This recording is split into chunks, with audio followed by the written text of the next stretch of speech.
Alright, we're gonna do a little update here. I got this wheel pin, and this is the change I'm going to make from what I posted so far. Before, I try to put the glass in perfect up to the edge, and then I try laying this on top, the plastic plate, and then try to form that lip, and then I'd try it with carbon fiber toe. So what we're going to do is change it up a little bit. I got some Cavasil and epoxy, and I've got the epoxy mixed up, and then my glass is laying over here. So the Cavasil and epoxy is going to go in the flange, and then also these little strips are going to be tucked under the flange. And then from that point, these are going to be laid in there. Now what'll happen is when these are laid in, they're going to come up over this lip right here, and they'll probably stick out of the mold. So I'm going to have to trim those after the fact. So there's going to be a little bit of trimming, but it's going to go quicker than trying to fiddle with getting that perfect.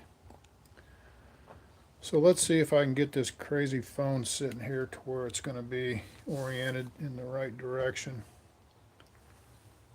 This is streaming on a phone here. Let's see if I can get it pretty close. You just got to remember to keep it in the frame.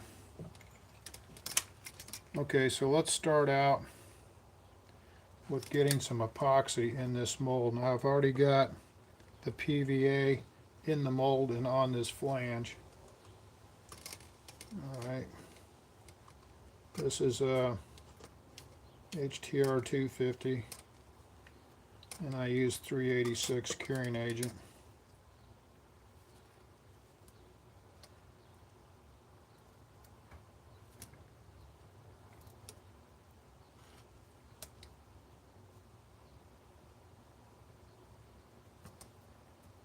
So that's a pretty liberal coat.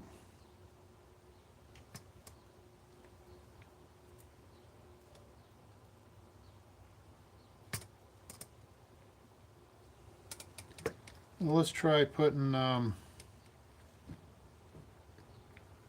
little Cavasil in there, especially back here at the back. It's got a pretty good undercut there. And then of course the beauty of the clear Lexan or the plastic is you can actually see what's going on.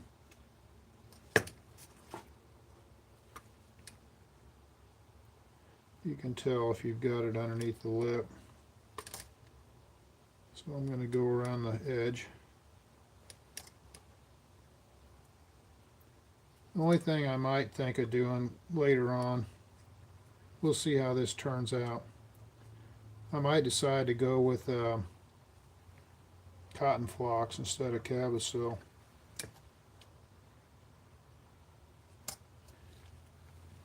Now if you're wondering what the process is here, you can go back on the channel and review some of the videos I've made on this crazy wheel pant.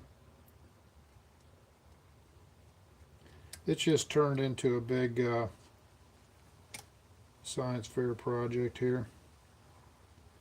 So that this clear plastic allows me to visually tell if that Cavasil mix is actually all the way in there, and it is. Okay, the next step, let's see if we can get a little of this fabric in there.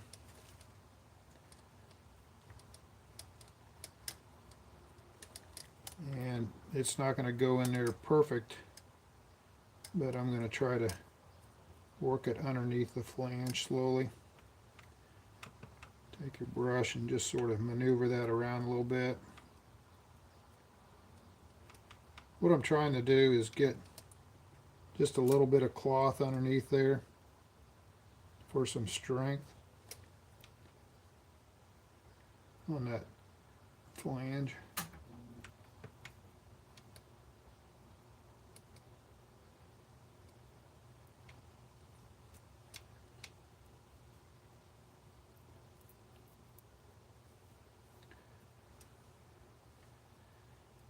And don't worry about getting too much resin in there at this point.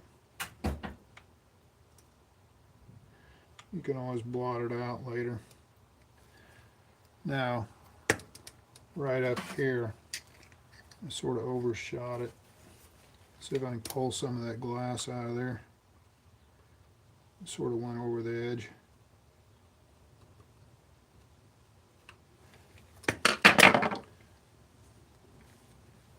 There we go.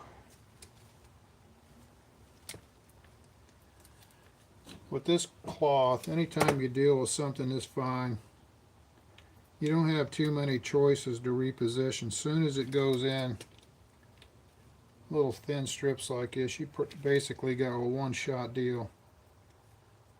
And I've messed with this before, and I sort of got it askew, and it boils down to just pulling it out of the mold, getting another strip. It's so flimsy at this point.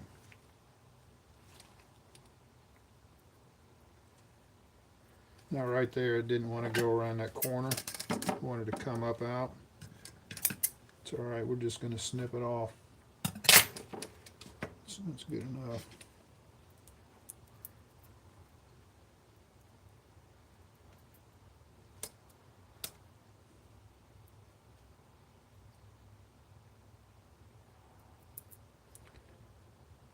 Now I didn't mix up too much Cabosil.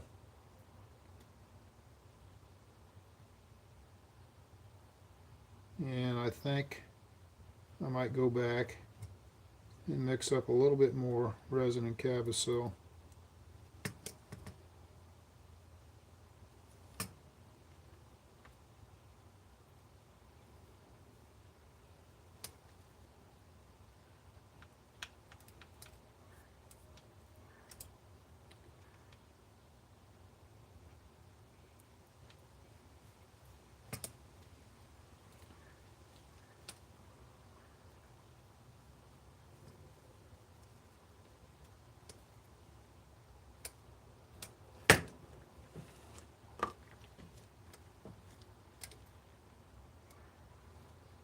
So the 2 layers of glass that I put in last, I want it to be able to bridge this undercut.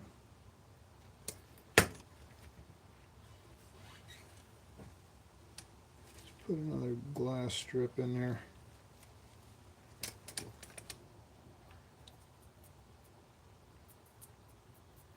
So if I put these glass strips in there,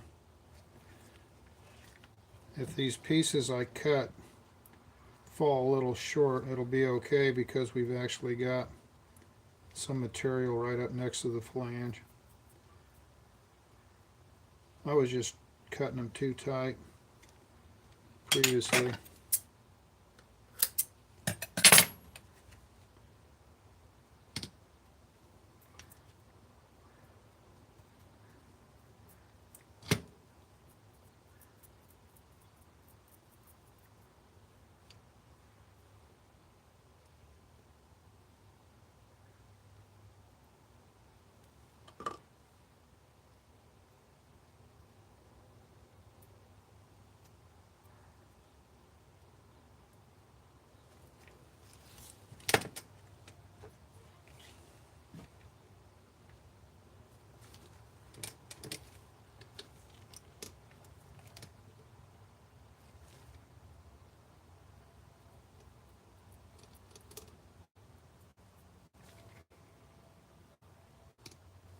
Try to keep this up under the flange as much as I can.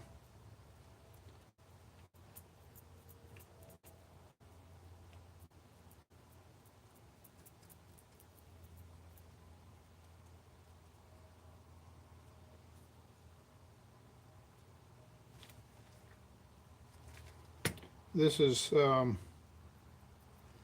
sort of a test bed for this method for bigger parts. I've got some fuselages for a pod I'm going to make, and it's real narrow and long, so I'm almost going to have to put a flange on it.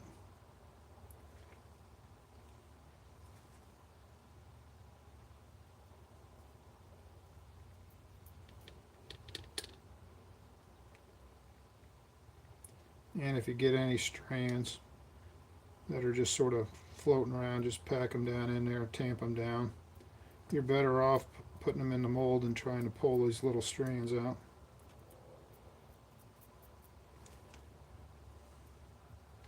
So after laying up some of these wheel pants, I sort of know where the bubbles like to form. And it's usually right in here. So I'm going to pay extra attention to this area here.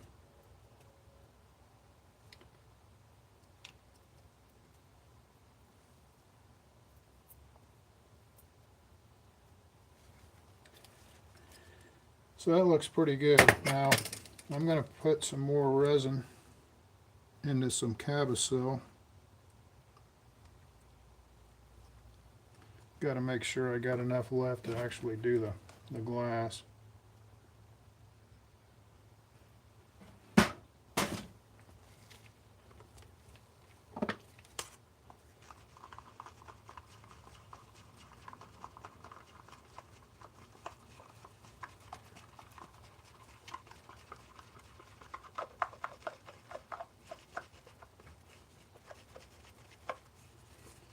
So this mix, I think, is going to come out a little bit thicker, and that's what I want. I want this stuff to try to conform a little bit better and stay up under the flange.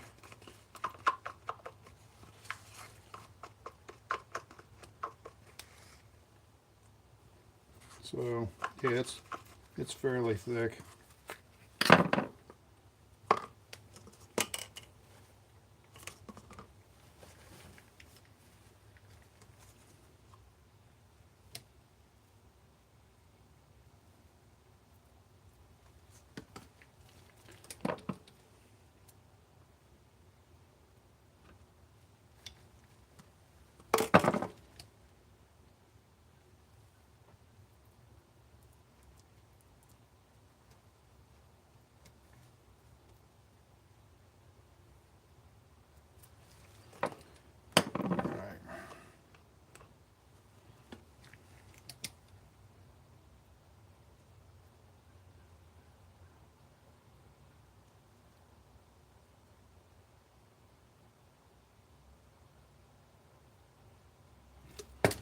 Not only does the flange allow you to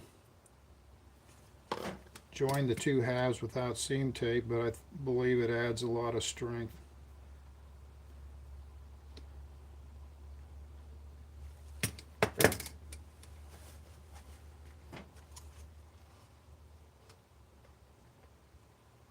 And it becomes obvious real quick that paper towel's your friend.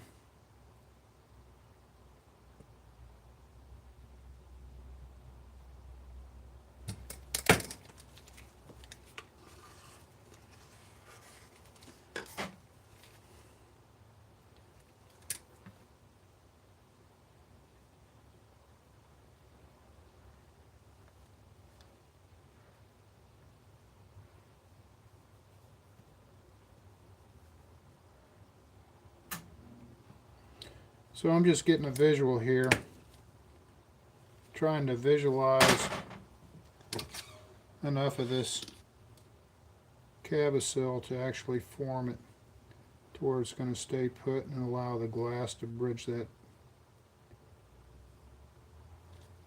little joggle there.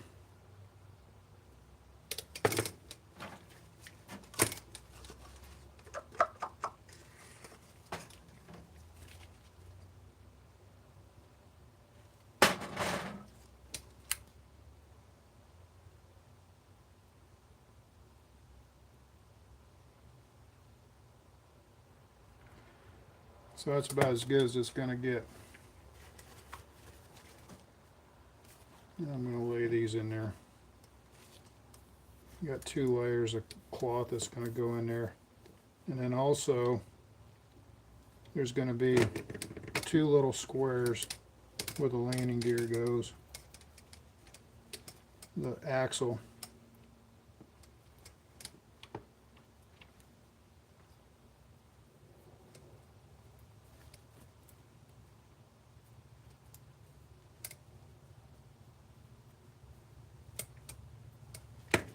And this is the point I like to actually trim a little away.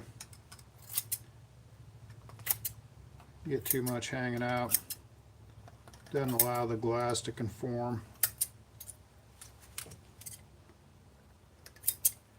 Another thing I changed was the clips. I put little pieces of fuel line on it back here, rubber tube, and that allows the clip to stay put. They were sliding off because of the angle I had on this mold.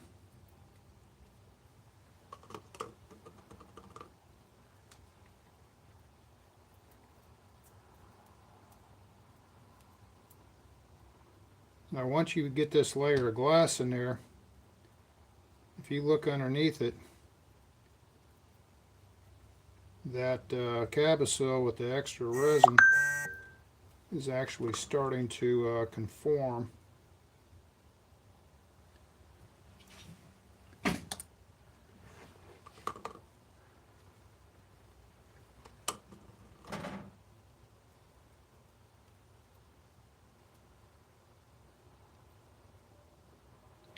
Back here, I'm not sure how that's going to work out. It's a pretty good undercut. We'll see though.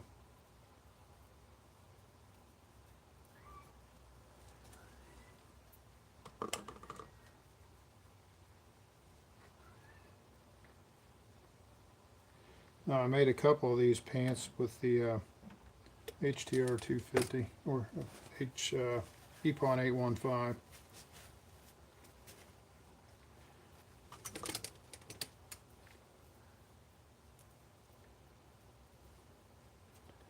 So I'm going to mention this, doesn't relate to the layup, but this wheel pant thing, a lot of people don't fly with wheel pants, which is good. And some of them have like a skirt, you know, like a fairing or something.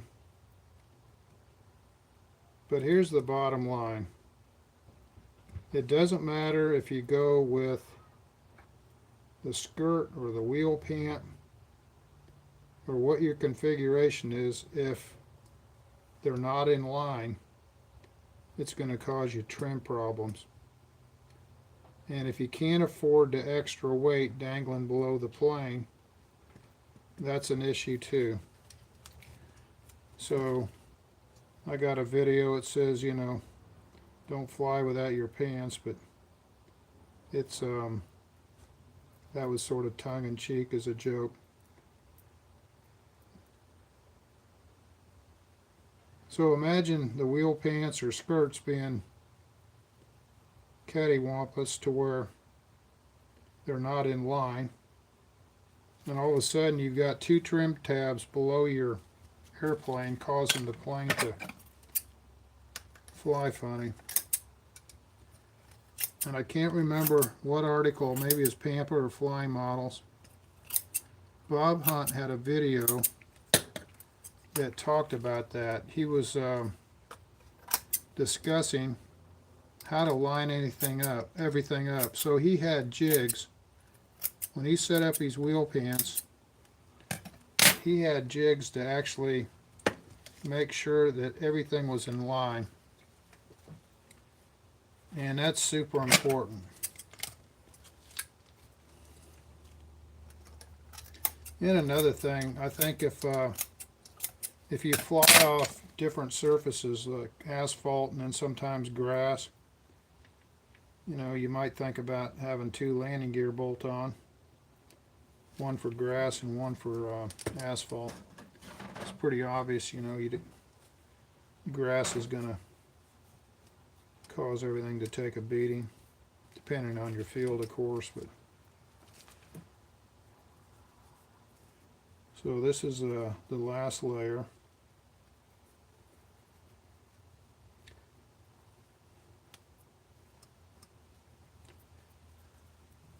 You can tell a difference when the HTR 250 versus the EPON 815.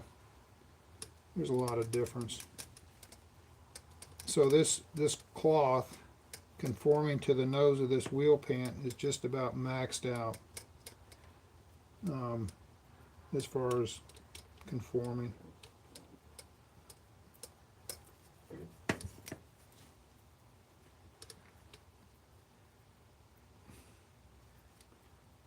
If it was any sharper, it probably wouldn't be able to get it to go around that radius. And that's the other thing, when you start laying this stuff up, you'll learn real quick, you know, where the trouble points are.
Now, I'm not sure.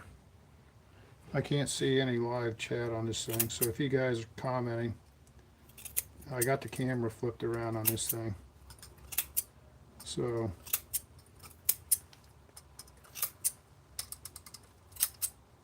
I apologize if you chime in and I don't notice it.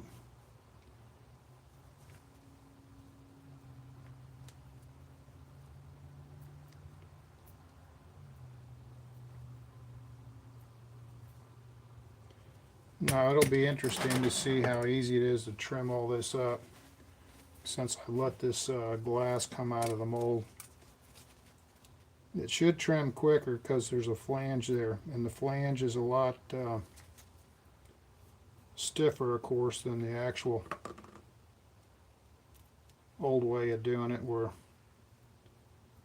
the glass just flops out of the mold. And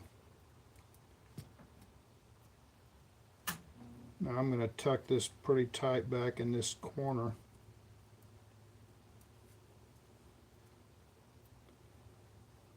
I envision doing a little touch up, you know, once it's all said and done.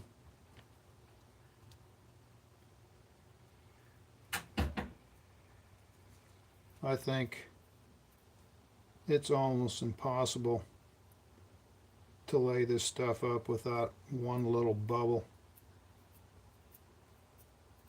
Hand lay anyway.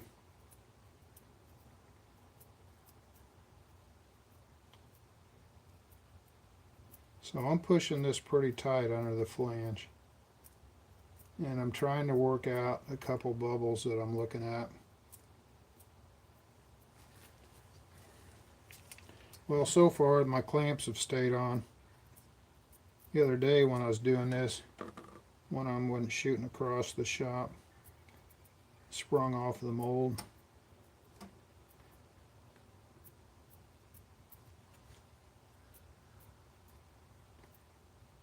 And don't be afraid to squeeze a little of that cabosil and resin out if you got too much under there. what you want is a nice fillet right up to the edge of this plexiglass, or whatever this glass is I got. If this method works out really well, the beauty of it, I've got a lot of molds over there that are just straight up like this. They don't have any key marks in them or cutouts, or they're just straight molds. And if I can get this method to work really well, which it is so far, it will allow me to take those molds and make a plastic plate for them, and then go ahead and use this method on them without modifying the molds. All I got to do is come up with this plate for it. And what I do, I set the plastic on top of the mold, and I take a thin Sharpie and I go around and I trace in inside of the mold, maybe a 1/16 of an inch or whatever you want your flange to be. And then the hard part is cutting it out, the center. Now here's what will happen when you put this plastic on a scroll saw, and I've done it numerous times. You drill a hole and you run your scroll saw around it. As you're running the scroll saw around the inside of this, it's going, it's cutting nice. And then by the time you get all the way around, it's glued together. So what is happening is you're melting the plastic behind the blade. So you're cutting it and welding it at the same time. Now I don't mean just a little bit, I mean so much that it won't come apart. So that's with the wood cutting blade. Now if you research it and you find the right blade, you might be okay. But if you use a normal woodworking blade and you try to cut this plexiglass on a scroll saw, jigsaw, or whatever, get ready for a battle.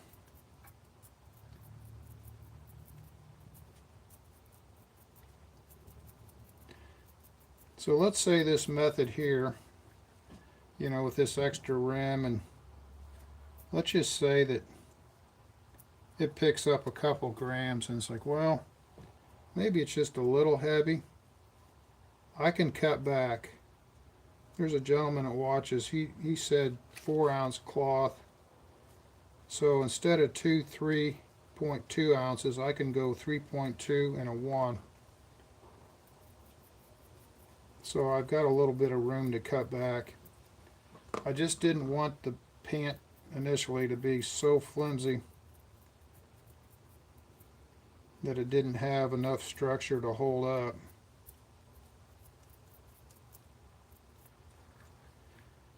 So I got everything in here. It's looks pretty good. Put that glass down in there. Don't be afraid to pick up little scraps and work them in there if you have to, especially in these little corners.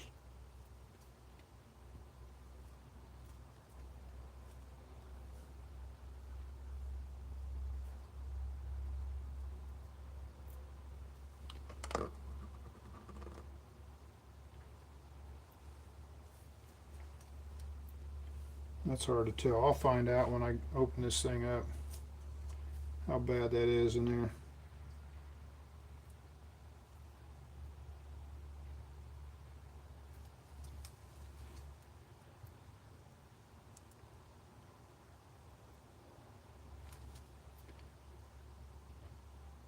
Now there's a reason why you don't see many people selling fiberglass wheel pans. And if you're watching these videos,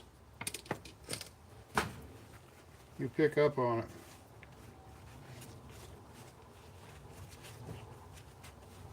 And it might have something to do with not many people putting wheel pants on their airplanes anymore. Now what I'm doing here is just blotting up a little extra resin. You can see it coming through, and also gets the shininess out of the the weave, and that's how you can tell that you got a better fiber to resin ratio. Technically, you look for a 1-to-1, so if you had 8 grams of glass, you want 8 grams of resin. So, and there's certain areas like back in here, right at the point. I don't worry too much about it. If it's a little resin rich right in that little area, don't worry about it.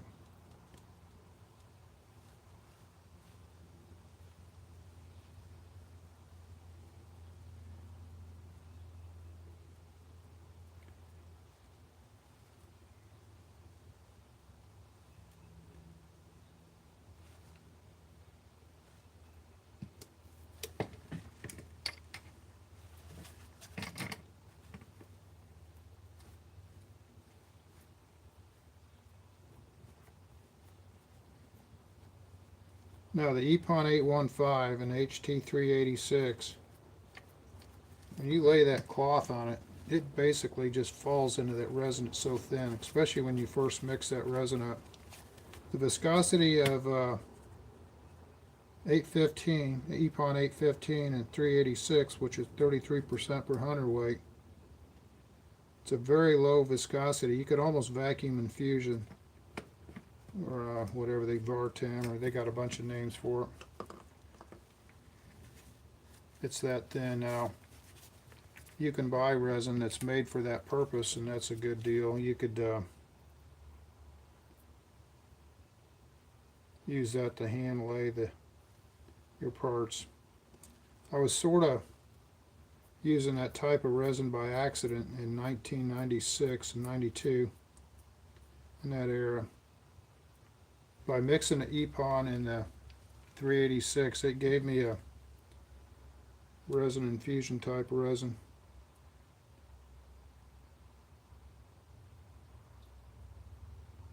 So what I'm looking at, I want to make sure this glass makes contact with the bottom of this flange. I don't want any air bubbles in there.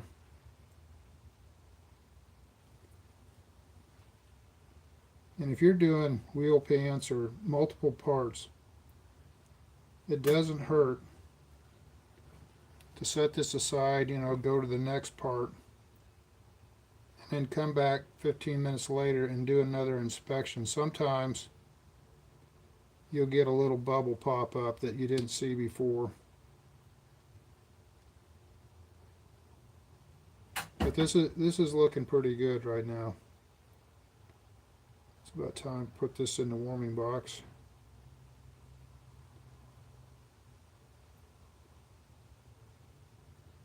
And if you see a bubble, just stipple right over the top of it. It'll go away.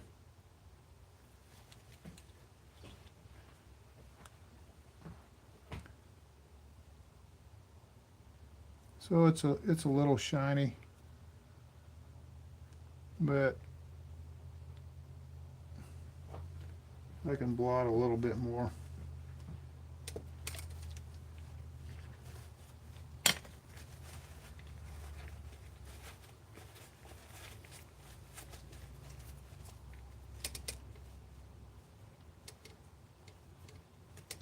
You got to be careful when you're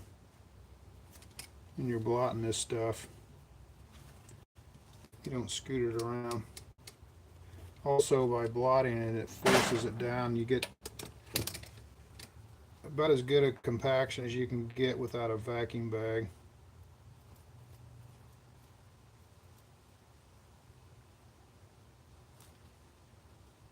So that's about it. That's about how long it takes to do 1/2 of the mold.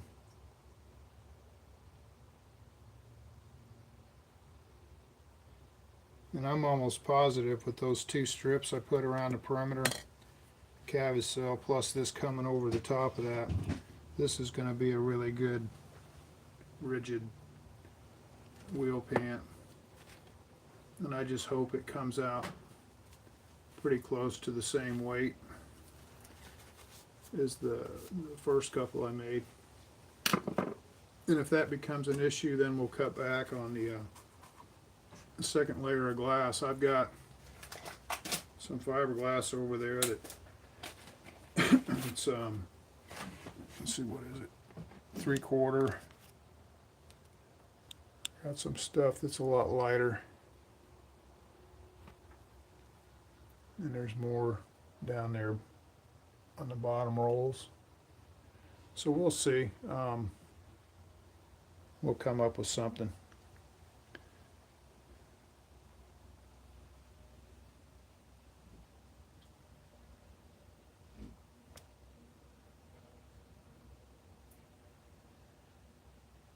Well, that's about it. 36 minutes.